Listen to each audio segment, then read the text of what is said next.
helping seniors of Brevard. And right now, here's the host of the show, Joe Steckler. Hi, Joe. Hi, John. Thank you for the introduction. And by my count, you've been doing that for close to 20 years. So it has been, right, at least 20. It's more than that, isn't it? Yeah, I got a little bit more than 20. Yeah, I don't want to admit too much. Coming close to 30. No, it's not that bad yet. No. Don't believe me, folks. I think I was in high school when you guys started. Yeah, wait, hey, look, this is Talk to Me Radio, folks, and I'd rather you guys talk to me than I have these characters in here talk to me this way. But no, seriously, all joking aside, it is time for helping seniors, and yesterday we were going to have our first advocacy meeting, and I want you to know that including what we had signed up before and the ones that came without notifying us, we would have had 50 people in attendance at the first meeting of the second formation of the advocacy group council. And I just had to apologize to everybody because with the fires going around, the governor asked all the assisted nursing facilities to close their doors to outside people coming in, so we had no choice but to delay the meeting, and we told the people that. Everybody understood, and we will get the information back out. I'll have another newspaper article. We'll publicize it here on the radio show and as to when the next meeting will be. But please, all of you that were going to come, please make sure you come the next time. And those of you that didn't, think about it, because this is one way to unite seniors and get us all on the same track for a lot of very, very good reasons. And one day, Kerry and I will just simply do a show on the good reasons for having it. But today, in the studio with me, I have Bill Johnson, the elder law attorney. My granddaughter, who is a nurse, is here and for a visit. And Kerry Fink is also here, and Kerry's the guy that does all the media stuff for helping seniors. But Bill wanted to talk about living wills and DNRs. And it was interesting. At breakfast, I asked my granddaughter some questions that I knew that she had been in the recovery room and different things. And I asked her, we started talking about DNRs and living wills, and she brought some different aspects to it. But I'm going to ask her to talk after Bill gets started. So we'll sort of join here, but I'll let Bill introduce the topic because he's the expert here and he's the one that gets. Go ahead, Bill. I know you've been interested. Well, today I wanted to talk about living wills and do not resuscitate orders and the difference between the two. Living will is not to be confused with a last will and testament, which my clients seem to do all the time. And they also seem to confuse a living will with a do not resuscitate order. So a living will in Florida is a written declaration on whether or not you want life-sustaining treatment continued if you are in a terminal condition, an end-stage condition, or a persistent vegetative state, and obviously you have to be incapacitated because otherwise you could tell the physician yourself whether or not you wanted treatment continued. And also you indicate on the form whether or not you want the continuation of the artificial administration of food and water, or feeding tube. So if it's just going to prolong the dying process. So a living will means that you do not want life-sustaining treatment continued. And when we talk about living wills, we talk about ventilators, feeding tubes, pacemakers, things like that. A do not resuscitate order is actually an order not to be resuscitated. And when you think about a do not resuscitate order, think the paddles. You've died, but you do not want to be brought back to life. Okay? A living will, you have to sign in the presence of two witnesses, one of which cannot be a relative. A do not resuscitate order you actually get from your physician, and that is signed by you and signed by your physician. Now, I've just had two people in my office this week probably in their late 40s, early 50s, who came in and told me they wanted to do not resuscitate orders. And I said, no. What you're thinking of is a living will. Because if you're in a car wreck and your heart stops, you certainly want them to resuscitate you. However, you're thinking of a living will in a situation where, you've gotten terminal cancer or you're, some sort of trauma that you're going to die from it and you're at the end of life and you don't want it to draw out the dying process.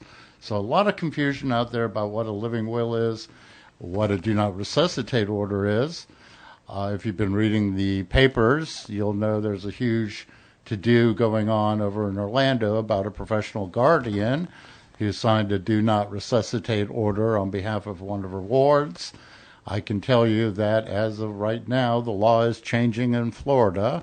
That's going to require guardians to get court orders in order to sign a do not resuscitate order. Currently, there is no such law. Obviously, or maybe not so obviously, you have to follow the patient's wishes. That's what this is all about. If you do not have a living will, and or DRNO, and we're looking at removing life support, your healthcare surrogate can do that if you've nominated a healthcare surrogate. And the procedure for them to be able to do that is that you must be in a terminal condition, end-stage condition, or a persistent vegetative state, and you must not be in a situation where you are going to regain capacity.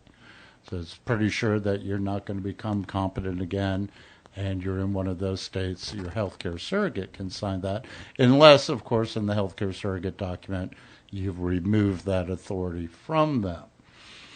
So what happens when you don't do any of those documents? Well, there's lots of case law on that.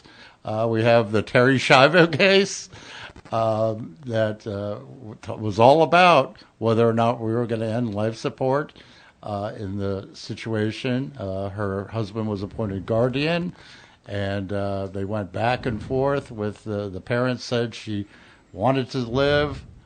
He said that she had told him that she did not want to live, and then they had to go to court and get a court order of whether or not they were going to remove the life support. In that case, they actually did remove the life support. There are several other cases in way of legal background. There's the Karen Ann Quinlan case from the 70s. I believe her case was a drug overdose. She was brain dead, but still breathing, I guess. And her parents did not want to terminate life support. They actually won that case. And Karen laid in a bed for, I think, 20 or 30 years before she died, and without any quality of life or anything like that. There is the Nancy Cruzan case that went all the way to the Supreme Court. That was where she was in a car accident, and they wanted to terminate life support, and that ended up being a Supreme Court case, and they actually ended up terminating the life support in that case. So those are some of the big ones.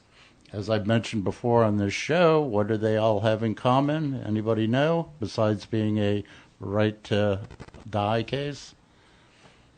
Failure to plan ahead? Well, failure to plan ahead is one common denominator. What is the other common denominator?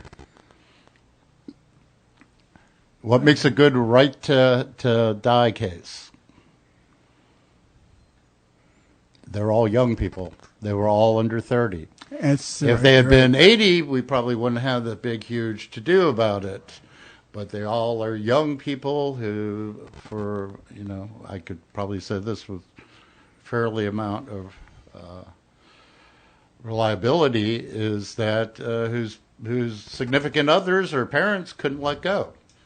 And so you have to, when you talk about a lot of these cases, you have to kind of analyze them, what's in the best interest of the patient, but increasingly that's not the only consideration. It's what does everybody else want, at least in the Florida court system. In guardianship, that seems to be a way we're moving, is what are other people's feelings about it, which I'm not necessarily sure is the way things should be applied. But that also, Bill, brings to mind the question, and we talk about the fact that they were all young people. Just these cases you just cited. You get when you get into the fact that we're living longer today. This could happen to people in their 70s, and then they might live into their 90s, and so it brings the point that this is a thing that applies. You can't start it too early, the planning. Correct. And it's interesting because in Florida, we have a lot of retirees, but the retirees also tend to be located in certain areas. So I was on a panel discussion over at the Osceola Council on Aging with the Guardianship Association Ethics. And we had some judges there, and there was one judge from Seminole County, one judge from Orange County. And we were talking about the guardianship issue, about guardians having to go apply for do not resuscitate orders for wards. And I think one of the judges made a comment that she expects maybe she'll get 2 or 3 of these a year. Well, I had already done 3 of these. And so in Brevard County. And then I started thinking about it, and I started thinking, well, that's because she probably doesn't have a very old population in Seminole County. Right. You've got a lot of workers who work, Disney or in Orlando, who live in Seminole County simply because it's cheaper. And Orange County is pretty the same way. It's a lot of professionals. It's not a retirement community per se.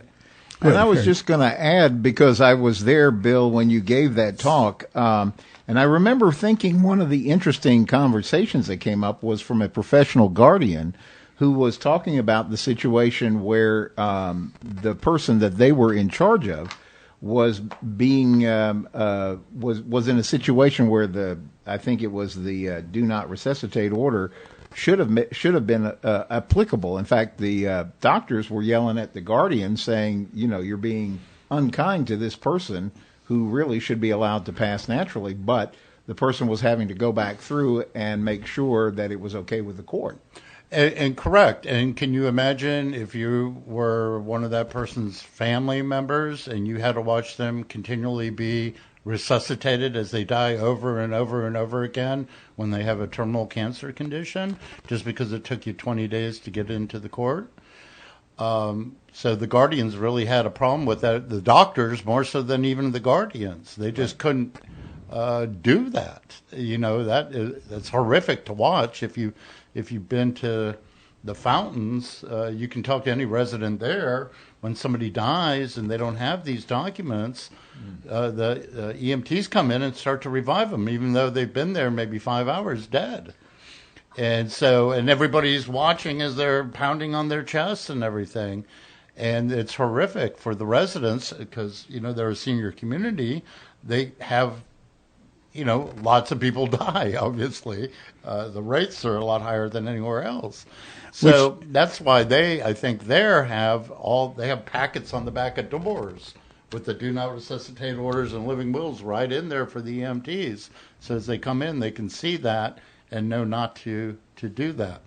Which brings, again, the fact that it's one of the reasons that we need for seniors to be better informed, to be better educated, to know what they can do, what they can't do. And that's one of the primary reasons that we're trying to get this advocacy group formed, because we want seniors to understand what you're talking about here on the radio show this morning. And you always look for lighter moments, and I always kind of look for that. And it's talk radio, folks, so we could always have a lighter moment. And I saw Bill come in this afternoon with 2 bottles of Coke in his hand. And Diet caffeine-free Coke. I know there was caffeine-free, but there's still Cokes. But I'll tell you what. And Bill mentioned feeding tubes. And at breakfast this morning, Madison and I were having a talk, and she talked about inserting feeding tubes. And I said, oh, heck, I won't be able to taste my Coke anymore. if they put a feeding tube in. And what did you reply, Madison, about the Cokes? Well, I'd like to just say I don't insert the feeding tubes, or else I would get paid way more because I would be a surgeon. But we use Coke and Pepsi in places like the ICU where I used to work to unclog the feeding tubes when they get clogged. So while you can't taste the Coke, you can still have it if you have a feeding tube. So I thought that was interesting. Yeah. We never think about some of the uses that we put some of the things to that we put in our mouth. They can be used to open up other parts of our body. Go ahead, like Bill. DRNO. I was gonna say you should watch the YouTube videos on the uses of Coke. It works on unclogging clogs and pipes. Cleans your silverware. It'll take the burnt off stuff off the bottom of a pan. Yeah, there's all kinds of things you can do with Coke. Okay, now seriously, getting back to the serious part of this thing, Maddie. When Bill was talking about the DNRs and the living wills, did you see anything that he talked about that can happen in a hospital that we wouldn't generally talk about on a radio show? Sure. So my background is in the intensive care unit and the post-anesthesia care unit, or the PACU. Some people call it the recovery room. So my perspective is more from the caregiver side, seeing the families and seeing what happens with patients surrounding surgeries and some of the end-of-life conditions people have.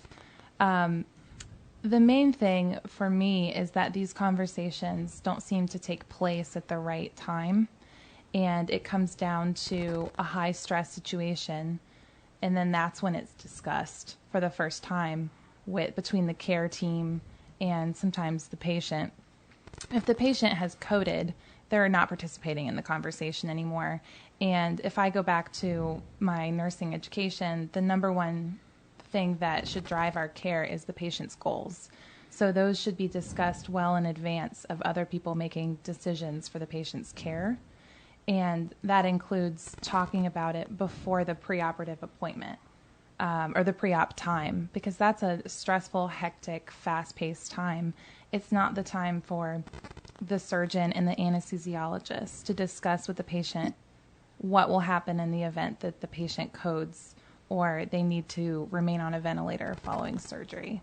So the family needs to discuss it with the patient so that they can come to terms with the decision the patient has made if they're in their right mind. And they need to discuss it with the physicians ahead of their surgery, because when you're under anesthesia, you can't speak up for yourself. So it's the best way for patients to advocate for their own wishes is to discuss it well in advance, like they do when they come and talk to Bill. But so many people don't do that because they think it won't happen to them, or they expect their death to be a peaceful one. And just truth be told, a code situation is the opposite of peaceful. And I don't think that's the way that many people would want to go out of the world. So, Bill? Oh, I was going to say some states have physician-ordered life-sustaining treatment, what they call POLST. Florida does not.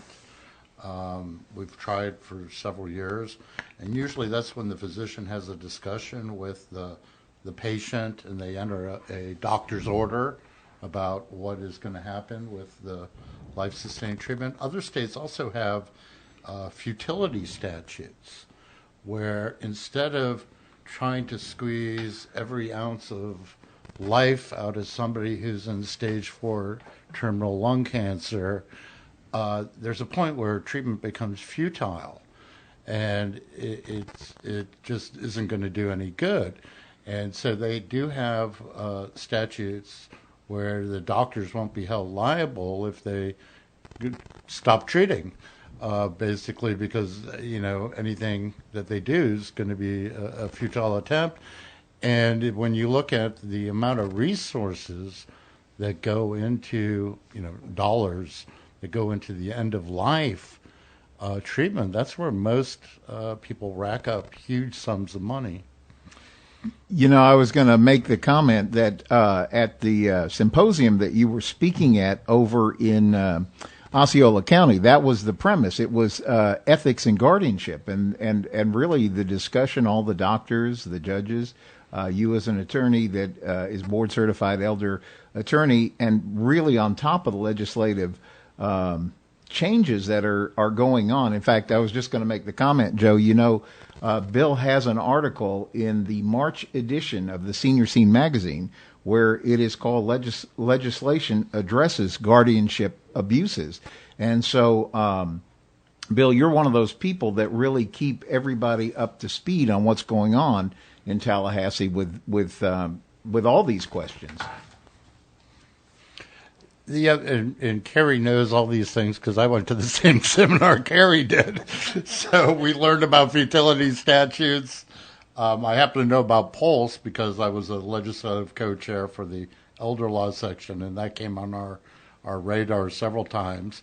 The problem with PULSE is the big problem that they have with PULSE is the patient doesn't sign off on anything. The doctor's the only one who's ordering that, and when you're looking at what is the patient's wishes, like you were talking about, then it becomes very questionable. And Florida, like I said, unlike a lot of places, we don't have a futility statute. So the commandment at the hospital is do everything, and they're looking to do everything. One, because there are people out there who will sue them if they don't do everything, every last thing. And we're expending huge amounts of tax dollars on trying to, do everything in a situation that just quite frankly is not going to get better. So I think as a society we have to have some sort of reckoning with that as well.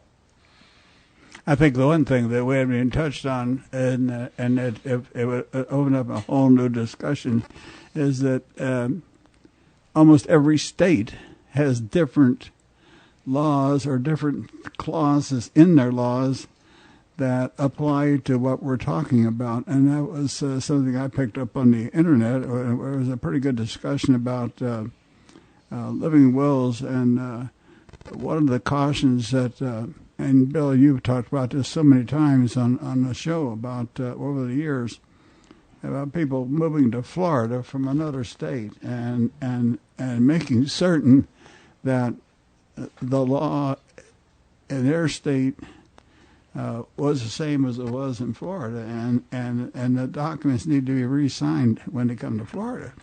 True. You have. I get with this issue. Sometimes I get the reverse question. I get people who want to write into documents that they want to be able, their healthcare surrogate, to move them out of the state for doctor-assisted suicide, because we don't have that in Florida. So now people are talking to me about, well, I want to go to a state where you can have that. And, now we have, I think, 5 states in the country, something like that. Wait a minute, you're getting them to say that they want to be moved to another state? In the event that they are terminal and they so deem that they want to have physician-assisted suicide, yeah. Goodness gracious. So we don't have that in Florida, obviously. We tend to be on the right or the life end of things. So, but a lot of states have that, and some people come in and they want to go to those states and have that done. So. But I guess I could see a disconnect sometimes with. I don't say I could do that. Move people out. How can you tell? Well, I just tell them I can't do that because it's against the law in Florida. So I don't do those documents. Yeah, I said if you want somebody else to put that in there, you can. But in Florida, it is against the law, and it would be akin for me assisting somebody in a murder. So I don't do that. Kerry? I'm just telling you, I have people who ask me to do that. Yeah, and that's a key, right? Because from state to state, everything is different, and that's what we need to talk about on the other side of the break. Okay, well, we'll pick that up on the other side. But folks, right now we're going to take our mid-show break, and please stay with us. We got some other things. We have some other things we want to talk about that we want you to help us do. So stay with us. Once again, here's the host of the show, Joe Steckler. Joe. Hi, thank you, John.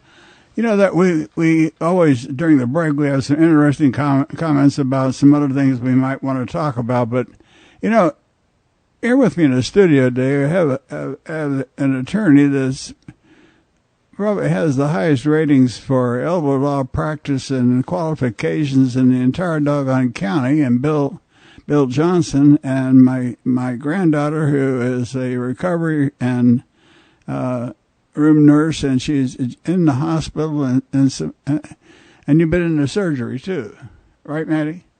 Okay, and in surgery, and you know, the phone number here is 722-9998. If you've got a question for either one of them, please, you can call. You don't have to give your name. You can call. I've told you that over the years. Anytime you want to ask a question, you can sure do it. But I thought Kerry brought a point up during the break, and I had mentioned it during the first part of the show. But Kerry, go ahead and make a comment about what you were talking about. You know, we were talking about this, that what Bill brought up before the break is the fact that so many people come into Florida with expectations of what may be permissible or how things work in a different state. And I think that's one of the fascinating dynamics of what's going on here today. So Bill is not only an expert in what goes on in Florida, he's a guy that people look to and ask for comments about legislative comments. That's what I said. We were talking before the break.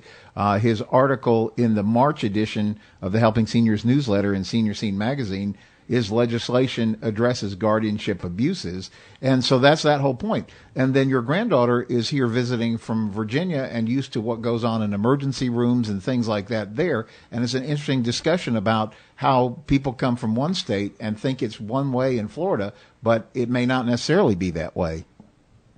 Bill? Oh, I totally agree. I mean, like if you go from here to California, it's a whole different world. And the way things are applied and the way they do things, it's entirely different. And it's true. I'll just give you an example with Medicaid. In Florida, if you have a long-term care event, you can go apply for Medicaid, and it can help you get, pay for a nursing home, assisted living, or home health care. You go across the border into Georgia or Alabama, and it only pays for nursing home care. So if you go to like Tallahassee or you go to Pensacola or even north of Jacksonville, you'll find all kinds of residents from Georgia and Alabama in the assisted livings and nursing or assisted livings there because they cross the border and come and get in our assisted livings, and then they apply for the benefits through the state of Florida. So, and that's just one example how what you would think is a federal law, because most people think of Medicaid as being federal, how that gets applied differently by the states depending on where you are. Wait a minute. I wear earplugs that are supposed to help me hear better, but I was behind Bill's head when he said that one. But are you saying that you had a Georgia or Alabama resident that could cross into Florida and got into a nursing home in Florida on Florida money? Yeah. They do it all the time. That's not supposed to happen. Well, according to Medicaid, all you have to be a resident of Florida is be in a Florida nursing home or assisted living facility. So it happens all the time. It's like... Well, if I went to New York and I was in a New York nursing home, I would apply to New York Medicaid, even though I'm a Florida resident. Yeah, but the Medicaid money doesn't follow. You pick up the Medicaid money in the state that you go into. Well, that's why that's why people move to Florida is for those benefits. And sometimes they move here when they're sick. Good grief. No, and here we've been talking about the people that we elect, that for the last 2 decades, they have raided $2.3 billion out of the Sadowski Fund that's intended to build affordable housing, and we got people in Florida that can't even afford a place to live. Well, we're also paying that lady who heads up the domestic violence thing $7 million over 3 years with our taxpayer money. She's got a beautiful house up in North Carolina, up in the hills now. Saw some photos of that today. So it makes you wonder what the oversight in Tallahassee is all about. It sure does. You need to come to the advocacy group meeting. I got plenty of meetings I go to, Joe. Yeah. Well, listen, if your daughter passed the bar, you give her their cases, and you come for an hour to the advocacy meeting. And see, all your knowledge can contribute to helping people. Well, that's all right. I don't mind doing that. You know that. In a way, I'm kidding, but in a way, I'm not kidding, folks. So, Because, let me ask your granddaughter a question. Okay. Do you have Pulse in Virginia, where the physicians meet with the patients and they can order life-sustaining treatment or withdraw it?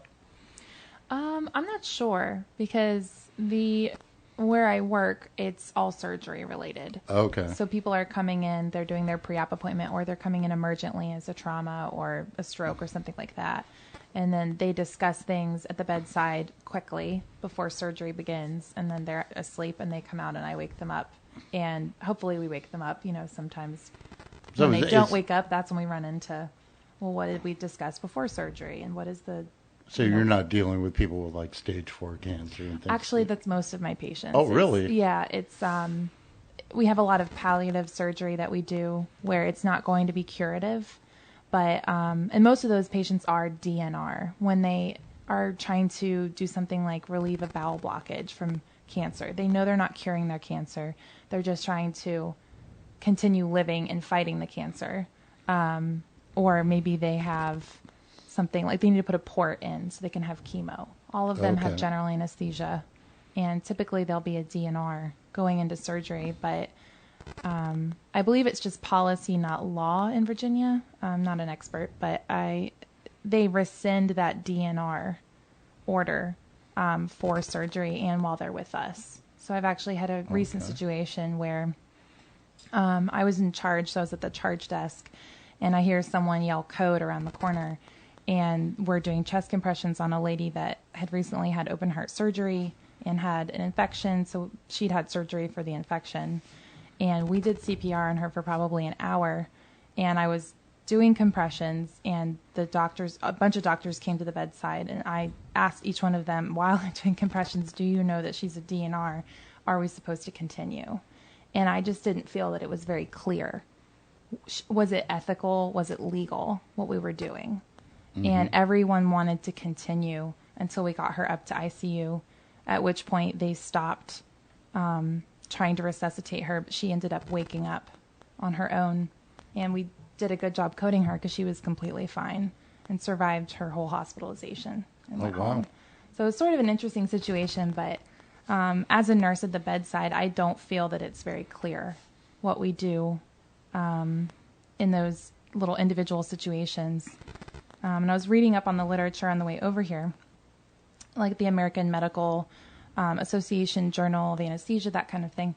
And there are questions at the highest level of medical practice about what do we do when someone has surgery, and what is the goal of surgery? What is the prognosis for the patient? And I think that's why we have questions when it gets down to brass tacks, when someone codes in the unit. Now, I heard a statistic, and I'm going to butcher this statistic because I don't have it memorized, but it was something like in the event that somebody codes, that's only successful about 20% of the time? Is it? I'm not sure. I mean, there's so much that goes into coding a patient because you have so many vital signs that have gone away. You have breathing, you've got circulation, the heart pumping. And so it depends how quickly do you find the patient?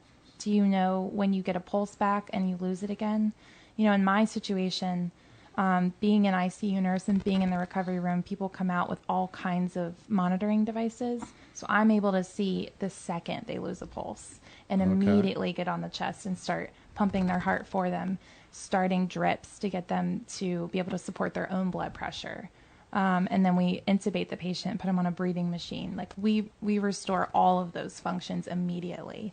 So we had an excellent outcome because Okay. of all the monitoring devices. But if someone is in a medical surgical unit and they're one of 6 or 9 patients that a nurse has, there's no way that nurse, unless it's luck, will be in the room and see that that patient has coded. So it will be minutes where they did not have circulation to their vital organs. And that's going to be a poor outcome. That'll be, they'll probably have a lot of brain damage and may not wake up. And I was thinking also that statistic probably includes people who are like in car wrecks where the Absolutely. EMTs are doing that. Yeah, time is brain, and time is all the tissues in your body immediately begin to die once they're not getting blood flow. And then the other one I heard was something like the people who do get brought back to life, something like 50% or higher of them Get closer to the mic, Bill. die within 6 months. Well, it's so damaging to the body. It's not so much at the chest compressions. I mean, we're breaking ribs. It's awful to do and awful to look at, but that's not what's causing the patient to die 6 months down the line. Typically, they were in, unless it's a trauma of a healthy young individual, you've got a lot of processes in the body that were already breaking down that led to that event. Like cancer or Right. heart disease or something like that. And their vessels can't handle it. Like, there's so many things that have to go right for a code just to get that person back to where they were before they coded. And can you describe for the audience, because I think this is one of the biggest misconceptions of all this, is what physically happens to the patient? Because I don't think people realize that, when you're doing chest compressions on a 90-year-old. Yeah, it doesn't look like it does on TV. Yes, I'll tell you that. you're breaking, ribs are breaking. Yeah. There's going to be an excruciating pain. Well, so if we're doing chest compressions, the person is not going to feel it. They'll feel it when they wake up. They'll be very sore, and they will have broken ribs, broken sternum, broken lots of things. They will have a sore throat from a breathing tube being forcefully put down their throat. Well, it's really your airway, but having been in several code situations just because of where I work, it's something that I would never want a family member to witness. Because it does not look humane and it does not maintain patient dignity at all times, but it's all necessary to bring someone back. Typically it consists of alarms going off, running in the room, checking for a pulse, and stripping the patient down, laying them flat, and getting on a stool and just beating on the middle of their chest, the center of the chest, doing timed chest compressions. Lots of people, like 20, 30 people will try to run and come into the room to help. And a doctor usually comes in.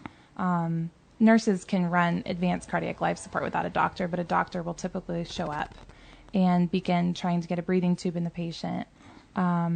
They're consistently checking for pulses, so you'll pause your chest compressions and see if it's been successful yet, so that you're not doing chest compressions on someone who's awake and can feel it. And that may go on for minutes. It might take 30 seconds of chest compressions. It might take an hour.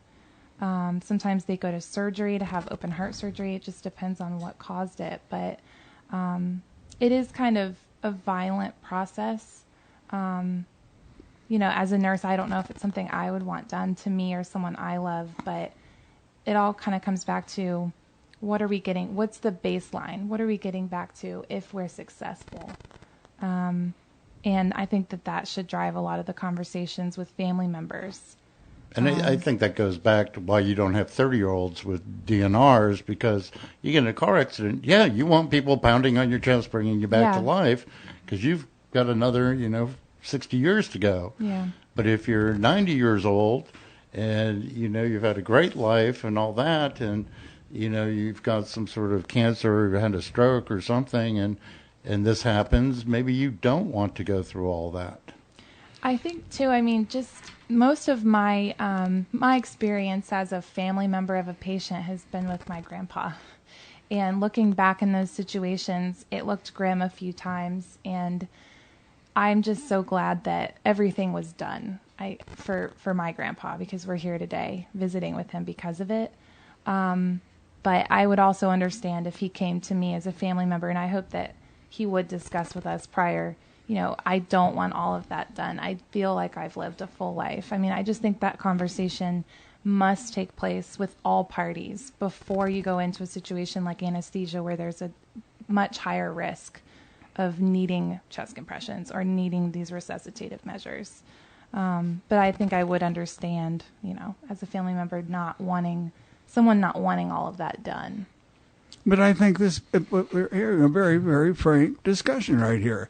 And you don't really get a chance to hear people talk about something like this on a radio show or a television show where you've got somebody like you, Bill, from the law and legal part of it, and my granddaughter, who is a person that sees what happened firsthand and knows what they put patients through, and how this, with that, along with the advances in medicine and keeping up people alive and letting people live longer, is going to make it more important that people understand exactly what we're talking about here today. And it's a hard topic to discuss. Well, the reason I wanted to bring that out is because I don't think families realize what they're putting their loved one through when they were, do not want a DNR or don't want somebody to have a living will.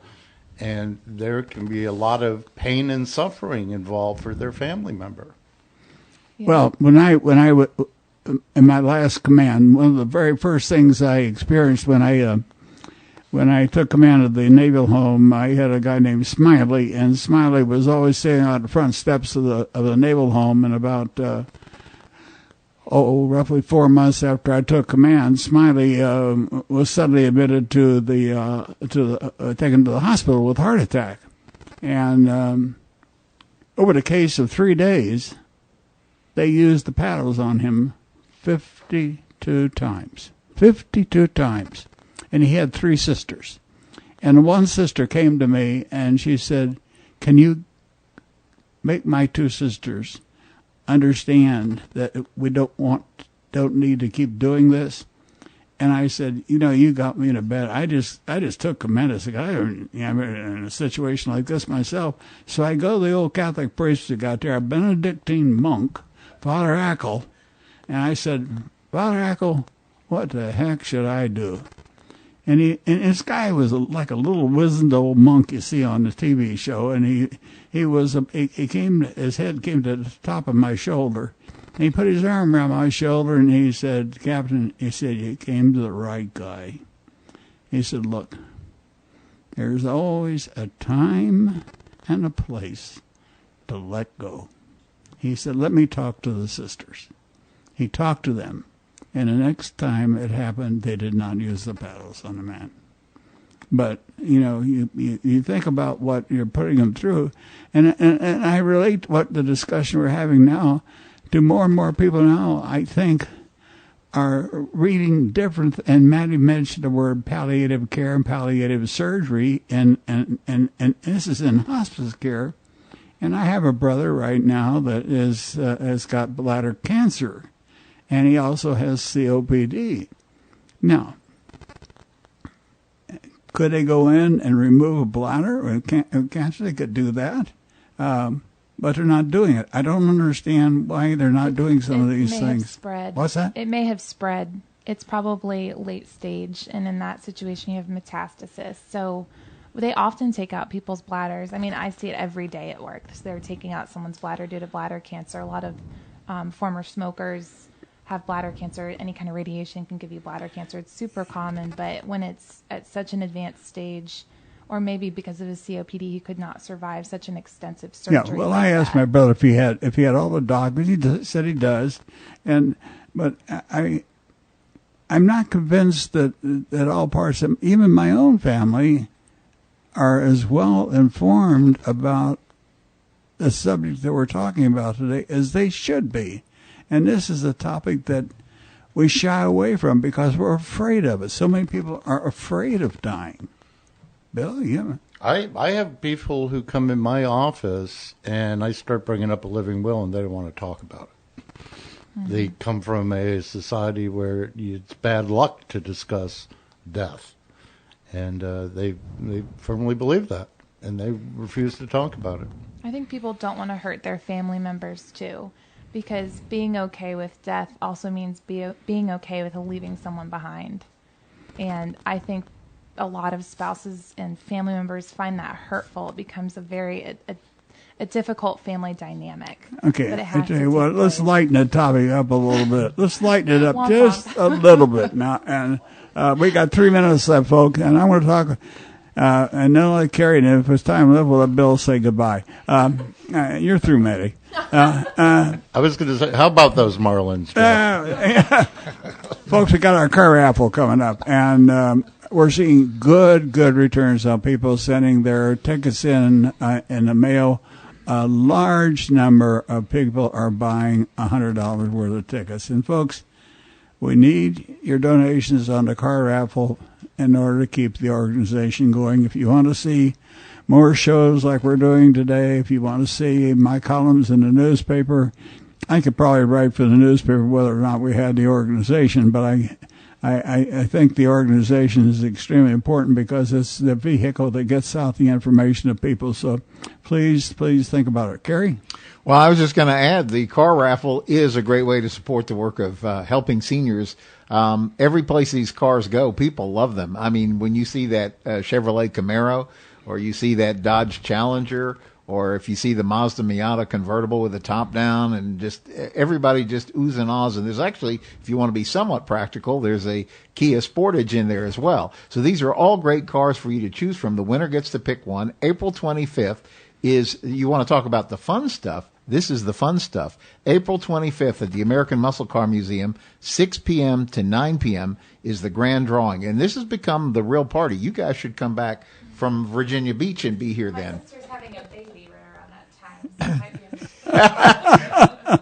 So, but it's great. Her sister is. You can get your tickets online at helpingseniors.carraffle.com or call Kim at the office at 321-473-7770. It's 321-473-7770. And make sure you plan to be there. You don't have to be present to win. Just saying. Yeah, you know, and tickets are coming in from all over the country, and I'm glad to see that. Bill, we got. You can say a couple more words. What would you like to say? Well, I would say plan ahead. Get these documents done well ahead of time and let your wishes be known. Put it in writing so that others know. And you can plan ahead because Bill, you can go by his office and pick up your Helping Seniors car raffle tickets. It's a great excuse to go in there. That's how we plan ahead. That's what we mean by plan ahead. You know, as all these planning documents, that you plan ahead, that's how you can spend your money to help us help people. And I just want to say thank you. And we got a minute left. I can't let the airtime go by.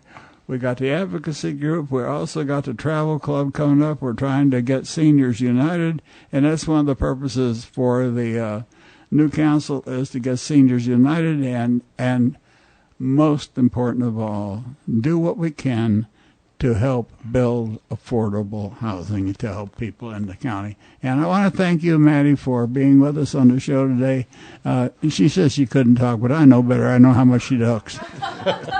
So, thank you, Bill. Thank you, Kerry. Thank you, Maddie. And thank you, folks, for listening. And thank you, John and Jim. Bye-bye.